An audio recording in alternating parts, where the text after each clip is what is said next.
क्या आपने कभी सच में बैठकर ये सोचा है, आपको बांधता कौन है? परिवार, धन, रिश्ते, शरीर, समाज, परिस्थितियां, या फिर आपके अपने विचार? एक क्षण के लिए अपने जीवन को देखिए। बाहर शायद सब सामान्य है, कमरा वही है, घर वही है, लोग वही है, आपका शरीर वही बैठा है, लेकिन आपके भीतर एक पूरी दुनिया चल रही है।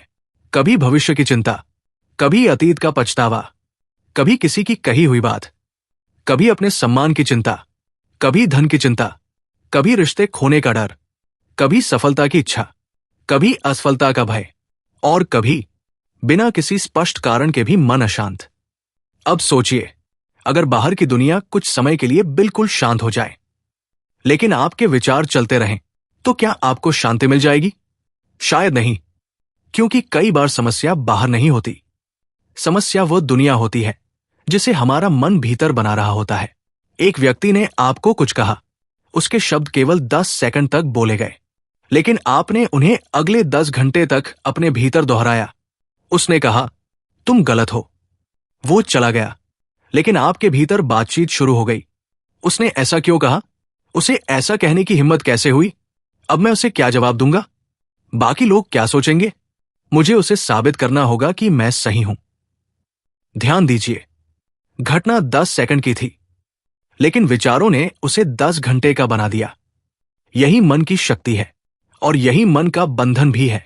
फिर कभी एक विचार आता है, मैं दुखी हूं, और उसी क्षण दुख केवल एक अनुभव नहीं रहता, वो आपकी पहचान बन जाता है। फिर विचार आता है, मेरी जिंदगी खराब है, और अचानक पूरी जिंदगी खराब दिखाई देने लगती है। विचार आता है, मुझे सम्मान चाहिए, और पूरा जीवन दूसरों की स्वीकृति पाने में निकलने लगता है। विचार आता है, मैं असफल हूं, और फिर व्यक्ति उन सभी सफलताओं को भूल जाता है जो उसने कभी हासिल की थी। विचार आता है, मैं ये शरीर हूं, और उसी पहचान के साथ जन्म का भय, बुढ़ापे का भय, बीमारी का भय और मृत्यु का भय खड़ा हो जाता है। अष्टावक्र गीता यही एक असाधारण प्रश्न सामने रखती है, जिस विचार को तुम देख सकते हो, क्या तुम वास्तव में वही विचार हो? अगर तुम्हें पता है कि मेरे मन में एक विचार आया, तो वो विचार और तुम क्या एक ही हो सकते हो? और अगर विचार बदलता रहता है, तो वो मैं कौन है जो उसके बदलने को देख रहा है? यहीं से मनुष्य का ध्यान संसार से हटकर अपने स्वयं के अस्तित्व की ओर मुड़ता है, और शायद यही वो मोड़ है जहां से मोक्ष की यात्रा शुरू होती है। विचार ही संसार बना देता है। जरा अपने जीवन को देखिए। हम अक्सर कहते हैं, दुनिया बहुत परेशान करने वाली है, लोग बहुत खराब है, परिस्थितियां बहुत कठिन है, मेरी जिंदगी में समस्याएं बहुत है। लेकिन क्या आपने कभी देखा है कि एक ही परिस्थिति दो अलग अलग लोगों को बिल्कुल अलग तरह से प्रभावित कर सकती है?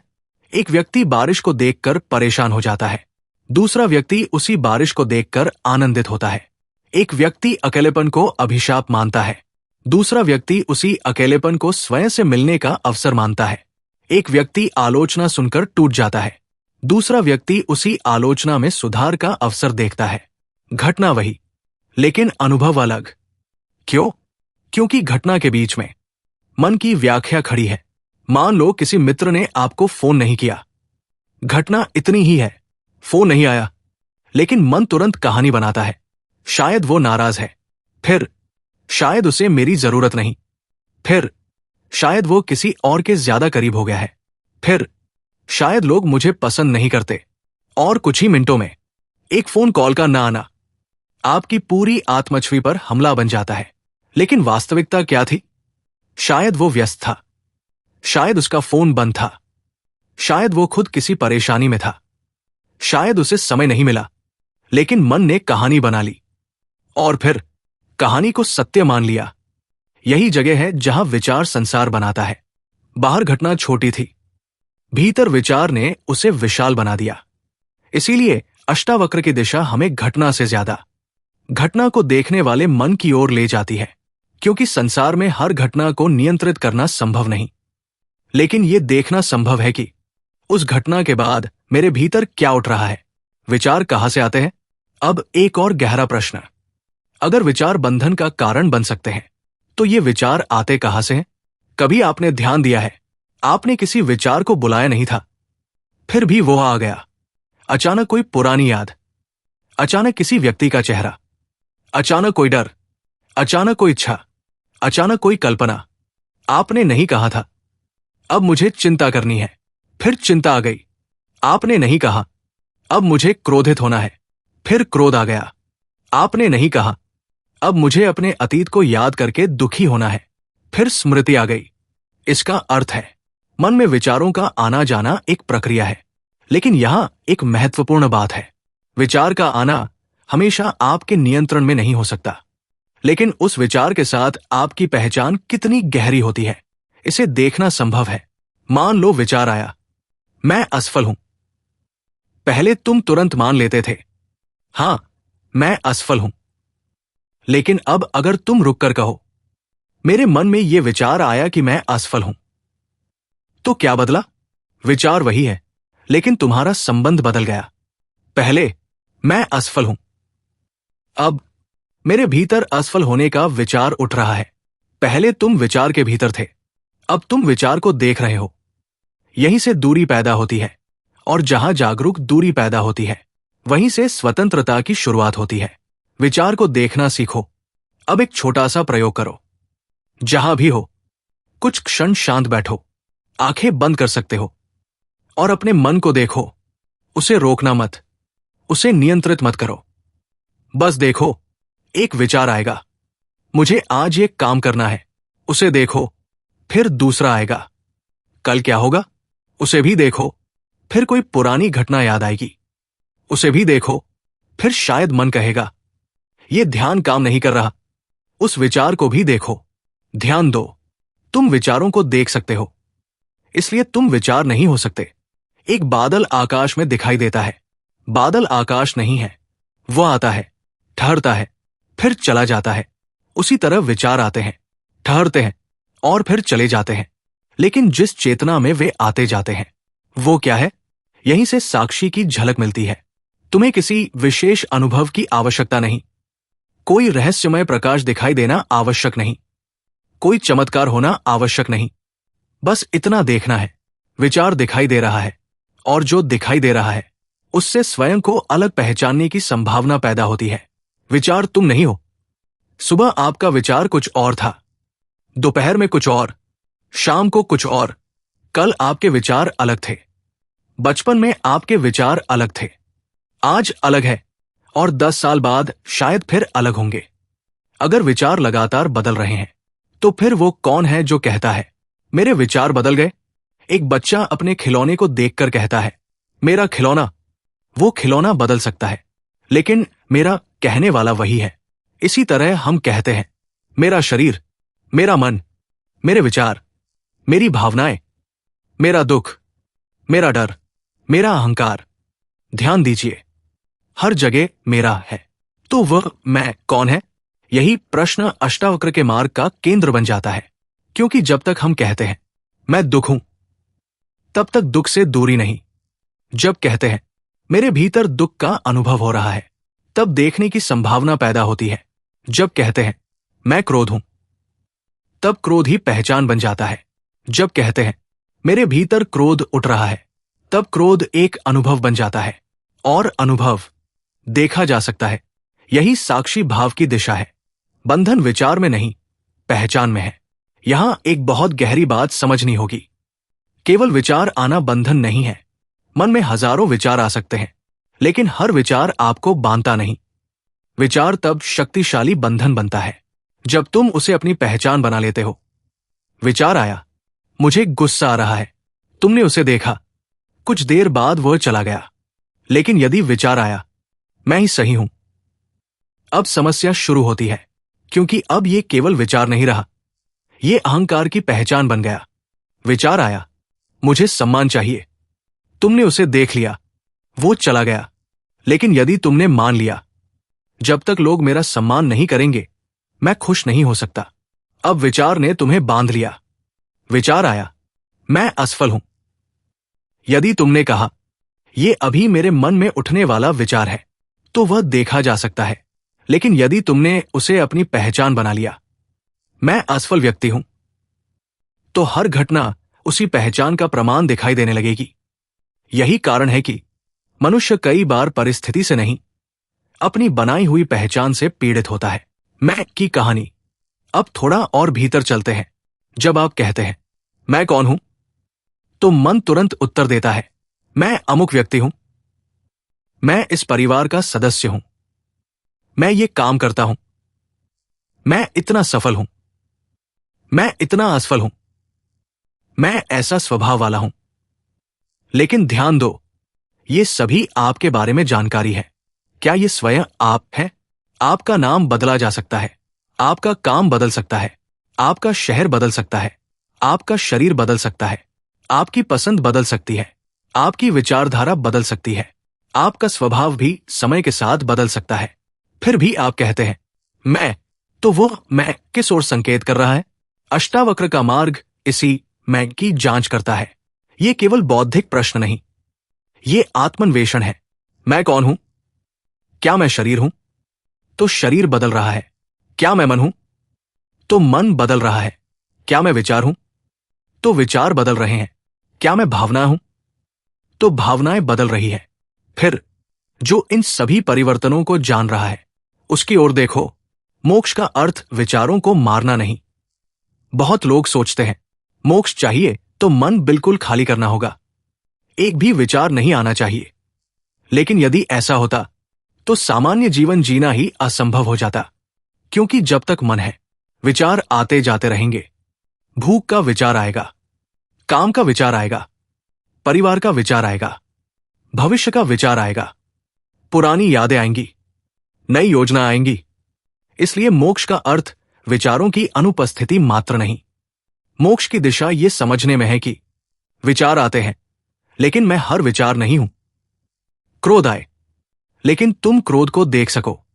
भय आए, लेकिन तुम भय को देख सको। इच्छा आए, लेकिन तुम इच्छा को देख सको। अहंकार आए, लेकिन तुम अहंकार को भी देख सको। यही स्वतंत्रता का आरंभ है। इच्छा कैसे बांधती है? अब इच्छा को देखो। मन कहता है अगर मुझे यह मिल गया तो मैं खुश हो जाऊंगा। फिर पूरी ऊर्जा उस वस्तु को पाने में लग जाती है। वस्तु मिल गई, कुछ समय खुशी। फिर मन कहता है अब कुछ और चाहिए। एक इच्छा पूरी हुई, दूसरी पैदा, दूसरी पूरी हुई, तीसरी पैदा, और जीवन चलता रहता है। यह केवल धन की बात नहीं, सम्मान भी इच्छा है, प्रशंसा भी इच्छा है, सफलता भी इच्छा है, दूसरों से आगे निकलने की इच्छा भी इच्छा है। यहां तक कि कभी कभी आध्यात्मिक उपलब्धि की इच्छा भी अहंकार का नया रूप बन सकती है। मन कहता है मुझे सबसे ज्यादा ज्ञान चाहिए, मुझे सबसे बड़ा साधक बनना है, लोग मुझे आध्यात्मिक व्यक्ति समझें। ध्यान दो, वस्तु बदल गई, लेकिन मैं कुछ बनना चाहता हूं वाला ढांचा वही रहा। इसलिए अष्टावक्र की दिशा इच्छा को दबाने से ज्यादा इच्छा को देखने की दिशा है।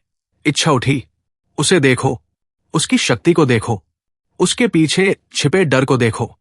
फिर पूछो क्या ये इच्छा वास्तव में मुझे स्वतंत्र करेगी? भय की जड़ भी विचार में है। भय को देखो, कई भय वर्तमान घटना से ज्यादा भविष्य की कल्पना से पैदा होते हैं। अभी कुछ हुआ नहीं, लेकिन मन कह रहा है अगर ऐसा हो गया तो, अगर मैं असफल हो गया तो, अगर पैसा खत्म हो गया तो, अगर लोग छोड़ गए तो, अगर बीमारी हो गई तो, अगर मेरी प्रतिष्ठा चली गई तो, अगर मैं मर गया तो। ध्यान दो, घटना अभी हुई नहीं, लेकिन विचार ने उसका अनुभव अभी पैदा कर दिया। इसका अर्थ ये नहीं कि हर भय काल्पनिक है। व्यावहारिक सावधानी आवश्यक है, लेकिन भय के साथ हमारा संबंध देखना आवश्यक है। क्या हम वास्तविक समस्या का समाधान कर रहे हैं या उसी विचार को बार बार दोहरा रहे हैं? अगर समाधान संभव है तो कार्रवाई करो। अगर अभी कुछ करना संभव नहीं तो क्या लगातार चिंता करने से समस्या हल होगी? यही साक्षी की आवश्यकता है। भय को दबाओ मत, लेकिन भय को अपना स्वामी भी मत बनाओ। कहो भय मेरे भीतर दिखाई दे रहा है, और फिर देखो भय भी बदलता है। सुख भी बंधन बन सकता है। हम सोचते हैं दुख बंधन है, लेकिन क्या सुख भी बंधन बन सकता है? हां, यदि सुख को पकड़ लिया जाए। जब कोई अनुभव बहुत अच्छा लगता है, मन कहता है यह हमेशा ऐसा ही रहे, लेकिन संसार में कुछ भी स्थायी नहीं। अनुभव बदलता है, संबंध बदलते हैं, शरीर बदलता है, परिस्थितियां बदलती है, इसलिए सुख के अनुभव को पकड़ने की कोशिश भविष्य के दुख का कारण बन सकती है। आज बहुत खुशी है, मन डरने लगता है ये खत्म न हो जाए। और देखो, खुशी के बीच भी भय आ गया। इसलिए अष्टावक्र का मार्ग सुख से घृणा नहीं करता। वो कहता है, सुख आए तो उसे देखो, दुख आए तो उसे भी देखो। किसी को पकड़ो मत, किसी से भागो मत, क्योंकि दोनों अनुभव है और तुम अनुभवों को जानने वाले हो। सम्मान, अपमान और विचार। किसी ने तुम्हारी प्रशंसा की, मन ने कहा मैं बहुत अच्छा हूं, तुम खुश हो गए। किसी ने आलोचना की, मन ने कहा मैं बेकार हूं, तुम दुखी हो गए। दोनों परिस्थितियों में तुमने अपनी पहचान दूसरे के शब्दों से बना ली। यही बंधन है। एक व्यक्ति तुम्हें ऊपर उठा देता है, दूसरा नीचे गिरा देता है, और तुम दोनों के बीच झूलते रहते हो।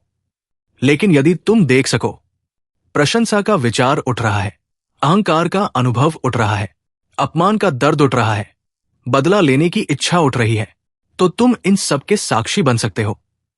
तब धीरे धीरे दूसरों की राय का प्रभाव कम होने लगता है।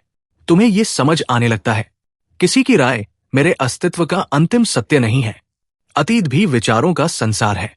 अब अतीत को देखो, कई लोग वर्तमान में नहीं जी रहे, वे अपने अतीत में रह रहे हैं। उसने मेरे साथ ऐसा किया था, मेरे साथ अन्याय हुआ था, मैंने वो गलती क्यों की, काश मैंने वो निर्णय न लिया होता।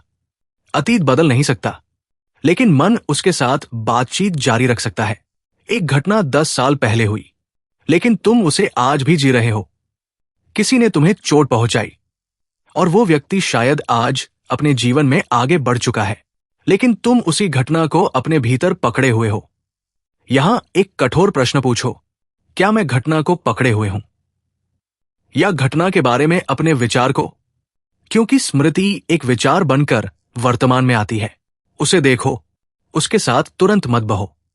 तुम्हारा अतीत तुम्हारी कहानी हो सकता है, लेकिन वो तुम्हारी अंतिम पहचान होना आवश्यक नहीं। भविष्य भी विचारों से बना है। अतीत की तरह भविष्य भी मन में बनता है। भविष्य अभी आया नहीं, फिर भी मन उसकी हजारों तस्वीरें बनाता है। ऐसा होगा, वैसा होगा, अगर ऐसा हुआ तो, अगर वैसा हो गया तो। और हम उस भविष्य को वास्तविक मानकर वर्तमान की शांति खो देते हैं। योजना बनाना गलत नहीं, सावधानी गलत नहीं, लक्ष्य रखना गलत नहीं, लेकिन भविष्य की कल्पना और वर्तमान की वास्तविकता में अंतर है।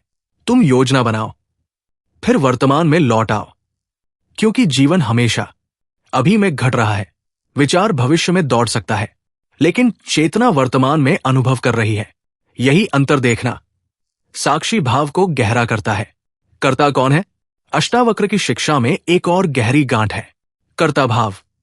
मन कहता है, मैंने ये किया, मैंने ये हासिल किया, मैंने सब बदल दिया, और दूसरी ओर मेरे कारण सब खराब हुआ, मैं असफल हूं, मैं दोषी हूं। ये मैंने किया वाली पहचान अहंकार को मजबूत करती है। व्यावहारिक जीवन में कर्म करना आवश्यक है, जिम्मेदारी से भागना नहीं, लेकिन भीतर यह देखना भी आवश्यक है कि कितनी चीजें वास्तव में हमारे पूर्ण नियंत्रण में थी। हमने परिस्थिति नहीं बनाई। हमें कितनी चीजें विरासत में मिली, कितनी परिस्थितियां हमारे नियंत्रण से बाहर थी। कितने लोग हमारे जीवन में आए बिना हमारे बुलाए, कितनी घटनाएं हुई बिना हमारी इच्छा के। इसलिए कर्ता भाव की जांच मन को हल्का कर सकती है। ये जिम्मेदारी छोड़ना नहीं, ये अहंकार की पकड़ को देखना है। मैं दुखी हूं से दुख दिखाई दे रहा है तक ये छोटा सा परिवर्तन बहुत शक्तिशाली है। मैं दुखी हूं को बदलकर देखो, मेरे भीतर दुख दिखाई दे रहा है।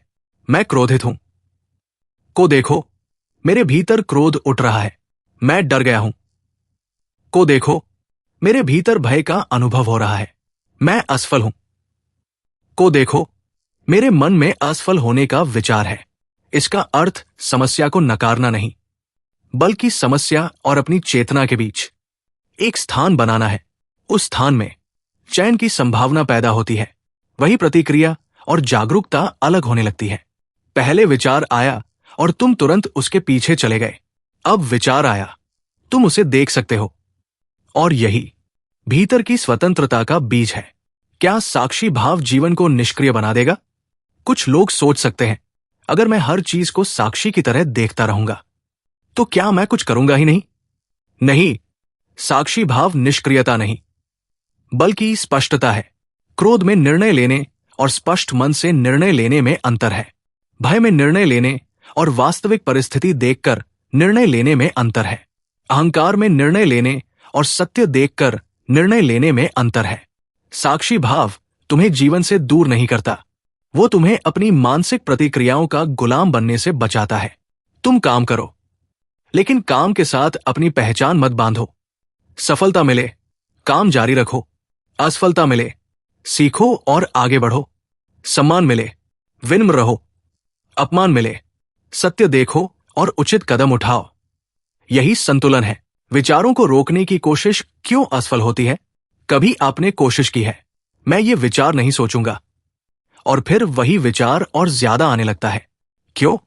क्योंकि मन किसी चीज को दबाने की कोशिश में उसी चीज पर ध्यान बनाए रखता है। इसलिए अष्टावक्र की दिशा विचारों से युद्ध की दिशा नहीं। यदि मन में विचार आए, उसे आने दो। वो तुम्हें बुलाने नहीं आया, वो एक घटना की तरह आया है। देखो उसकी शुरुआत, उसका विस्तार, उसकी समाप्ति। एक विचार का जीवन देखो, तुम पाओगे वो स्थायी नहीं। ये अनुभव धीरे धीरे सिखाता है। विचार वास्तविक अनुभव हो सकता है, लेकिन वो अंतिम सत्य नहीं है। सबसे बड़ा भ्रम मैं अपना मन हूं। हमारा सबसे गहरा भ्रम शायद यही है, मैं अपना मन हूं। मन कहता है मैं खुश हूं, और हम कहते हैं मैं खुश हूं। मन कहता है मैं दुखी हूं, हम कहते हैं मैं दुखी हूं। मन कहता है मुझे डर लग रहा है, हम कहते हैं मैं डर गया। मन कहता है मुझे ये चाहिए, हम कहते हैं मुझे ये चाहिए। लेकिन यदि तुम एक क्षण के लिए मन को देखो तो पता चलता है मन भी एक अनुभव है, विचार भी अनुभव है, भावना भी अनुभव है, शरीर भी अनुभव का विषय बन सकता है। तो फिर अनुभवों को जानने वाला कौन है? यही प्रश्न तुम्हें धीरे धीरे भीतर ले जाता है। मोक्ष बाहर नहीं, पहचान के परिवर्तन में है। हम मोक्ष को अक्सर किसी दूर की चीज की तरह सोचते हैं, कोई विशेष स्थान, कोई विशेष अवस्था, कोई मृत्यु के बाद मिलने वाली स्थिति। लेकिन अष्टावक्र की दृष्टि बहुत सीधी है। वो पूछती है तुम अभी स्वयं को क्या मान रहे हो? अगर तुम स्वयं को शरीर मानते हो तो शरीर से जुड़ी हर चीज तुम्हें बांधेगी। अगर तुम स्वयं को मन मानते हो तो हर विचार तुम्हें हिलाएगा। अगर तुम स्वयं को अहंकार मानते हो तो सम्मान और अपमान तुम्हें नचाएंगे। लेकिन यदि तुम्हारी पहचान धीरे धीरे साक्षी की ओर लौटती है तो संबंध बदलने लगते हैं। संसार वही, लोग वही, काम वही, परिवार वही, शरीर वही, लेकिन देखने वाला बदल गया।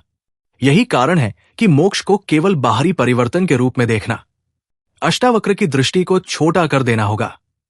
बंधन की जड़ पहचान में है और मुक्ति भी पहचान के परिवर्तन में है। जब विचार आता है मुझे मोक्ष चाहिए, यहां एक बहुत सूक्ष्म बात है। मन कहता है मुझे मोक्ष चाहिए। अब पूछो ये इच्छा किसकी है?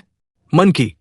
और अगर तुम मोक्ष को एक वस्तु की तरह पाने दौड़ोगे तो क्या तुम एक और इच्छा के पीछे नहीं भाग रहे? मुझे ये अनुभव चाहिए, मुझे वो अवस्था चाहिए, मुझे कोई विशेष आध्यात्मिक अनुभव चाहिए, मुझे दूसरों से ज्यादा ज्ञान चाहिए। फिर वही मैं, बस उसका लक्ष्य बदल गया। पहले धन चाहिए था, अब ज्ञान चाहिए।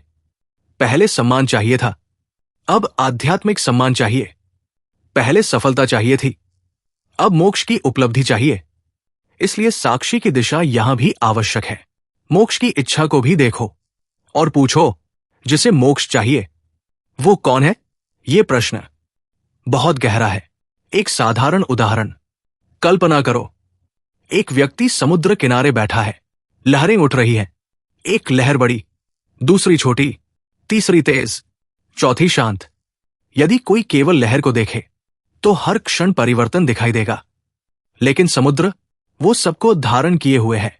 उसी तरह विचार लहरों की तरह है, कभी खुशी, कभी दुख, कभी भय, कभी इच्छा, कभी क्रोध, कभी प्रेम, कभी अहंकार। वे उठते हैं और गिर जाते हैं, लेकिन चेतना इन सब के अनुभव का आधार है। समस्या तब होती है जब हम स्वयं को लहर मान लेते हैं। मैं क्रोध हूं, मैं दुख हूं, मैं असफल हूं, मैं सफल हूं, मैं महान हूं, मैं छोटा हूं। साक्षी की दिशा कहती है लहर को नकारो मत, लेकिन स्वयं को केवल लहर मत समझो। जीवन में इसे कैसे उतारें? अब सवाल है, इसे जीवन में कैसे उतारें? जब कोई आपको गुस्सा दिलाए, तुरंत प्रतिक्रिया देने से पहले एक क्षण रुके। पूछें, मेरे भीतर अभी क्या उठ रहा है? क्रोध, भय, अहंकार, अपमान? फिर उसे देखें। जब भविष्य की चिंता हो, पूछें, अभी वास्तविक समस्या क्या है और मेरे विचार क्या जोड़ रहे हैं? जब कोई आपकी प्रशंसा करे, देखें, क्या मेरा अहंकार इससे बड़ा हो रहा है? जब कोई आलोचना करे, देखें, क्या इसमें कुछ सीखने योग्य है? जब कोई इच्छा बहुत तीव्र हो, पूछें, अगर यह इच्छा पूरी न हुई तो क्या मैं फिर भी ठीक रह सकता हूं? और हर दिन कुछ मिनट अपने विचारों को देखने की आदत डालें। विचारों को बदलने की नहीं, सिर्फ देखने की। क्योंकि कई बार जो चीज हम देखते हैं उससे हमारी पहचान थोड़ी ढीली पड़ने लगती है। जब साक्षी भाव गहरा होने लगता है, धीरे धीरे कुछ परिवर्तन दिखाई दे सकते हैं। पहले कोई बात हुई और आप तुरंत प्रतिक्रिया देते थे। अब एक क्षण का अंतर आने लगा। पहले अपमान हुआ और पूरा दिन खराब। अब अपमान हुआ और आप उसे देख पा रहे हैं। पहले चिंता शुरू हुई और घंटों चलती रही। अब चिंता दिखाई देने लगी। पहले इच्छा उठी और आप तुरंत उसके पीछे भागे। अब इच्छा उठती है और आप पूछते हैं, क्या मुझे सच में इसकी जरूरत है? यह कोई चमत्कार नहीं, ये जागरूकता का धीरे धीरे गहरा होना है। और शायद आध्यात्मिक यात्रा का सबसे सुंदर भाग यही है। मन वही है, लेकिन तुम उसके साथ पहले जैसे नहीं रहे। साक्षी भाव का अर्थ भावनाहीन होना नहीं। एक और भ्रम दूर करना जरूरी है। साक्षी भाव का अर्थ ये नहीं कि आप पत्थर बन जाए। आपको प्रेम होगा, आप हंसेंगे, आप रोएंगे, आपको किसी के जाने का दुख होगा, आप किसी की सफलता से खुश होंगे। आप जीवन को पूरी तरह अनुभव कर सकते हैं। साक्षी भाव भावनाओं को नष्ट नहीं करता, वो केवल ये समझ पैदा करता है कि भावना आती है और जाती है। आप भावना का अनुभव कर सकते हैं बिना उसके द्वारा पूरी तरह परिभाषित हुए। दुख आए, उसे महसूस करो, लेकिन ये मत मानो मैं हमेशा दुखी हूं। क्रोध आए, उसे महसूस करो, लेकिन ये मत मानो मैं क्रोधी ही हूं। प्रेम आए, उसे महसूस करो, लेकिन उसे पकड़कर भय मत बनाओ। यही संतुलन है। अंतिम रहस्य, साक्षी को कौन देखेगा? अब हम सबसे सूक्ष्म प्रश्न पर पहुंचते हैं। तुम कहते हो मैं विचारों का साक्षी हूं। ठीक, फिर पूछो, इस साक्षी को कौन देख रहा है?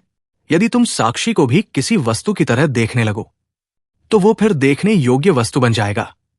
अष्टावक्र की दिशा हमें अंततः उस बिंदु की ओर ले जाती है जहां देखने वाला और देखा जाने वाला दो अलग वस्तुओं की तरह पकड़ में नहीं आते।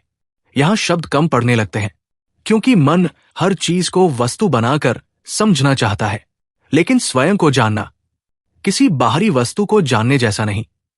तुम स्वयं उस जानने की चेतना हो जिसके माध्यम से बाकी सब जाना जा रहा है। और यही विचार की यात्रा धीरे धीरे मौन की ओर जाती है। इसलिए आज से अपने विचारों से लड़ना बंद करो। जब विचार आए, उसे पकड़ो मत, उसे दबाओ मत, उसे अपना अंतिम सत्य मत मानो। विचार आए, देखो, विचार जाए, देखो, क्रोध आए, देखो, भय आए, देखो, इच्छा आए, देखो, अहंकार आए, देखो, प्रशंसा आए, देखो, अपमान आए, देखो, सुख आए, देखो, दुख आए, देखो, और हर बार एक ही प्रश्न की ओर लौटो, ये सब मुझे दिखाई दे रहा है, तो इसे देखने वाला कौन है? यही प्रश्न धीरे धीरे मन की बनाई हुई पहचान को ढीला कर सकता है। तब शायद एक दिन तुम्हें यह अनुभव होने लगे कि विचार आ रहे हैं, लेकिन तुम विचार नहीं हो। भावनाएं आ रही है, लेकिन तुम केवल भावनाएं नहीं हो। शरीर बदल रहा है, लेकिन तुम्हारी चेतना केवल शरीर की कहानी नहीं। सुख आ रहा है, दुख जा रहा है, सम्मान आ रहा है, अपमान जा रहा है, सफलता आ रही है, असफलता जा रही है, और इन सब के बीच कुछ ऐसा है जो सबको देख रहा है। वही ठहरो, उसी को पहचानने की कोशिश करो। अष्टावक्र गीता का मार्ग आपसे दुनिया छोड़ने को नहीं कहता, वो आपसे ये देखने को कहता है कि आपने स्वयं को किसके साथ बांध रखा है।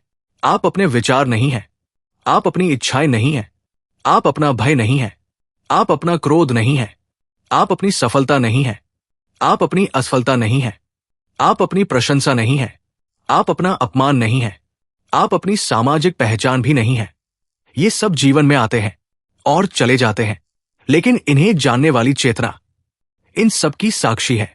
और शायद मोक्ष किसी दूर के स्थान पर जाने का नाम नहीं, मोक्ष किसी विशेष वस्तु को प्राप्त करने का नाम नहीं। मोक्ष शायद उस भ्रम से जागने का नाम है जिसमें हम स्वयं को वो मान बैठे हैं जो हम वास्तव में है ही नहीं। जब तुम विचार को देखते हो, तुम विचार से थोड़े अलग हो जाते हो। जब तुम भावना को देखते हो, तुम भावना से थोड़े अलग हो जाते हो। जब तुम अहंकार को देखते हो, अहंकार की पकड़ थोड़ी ढीली होती है। और जब बार बार ये प्रश्न उठता है, मैं कौन हूं, तो धीरे धीरे मन के बनाए हुए उत्तर गिरने लगते हैं।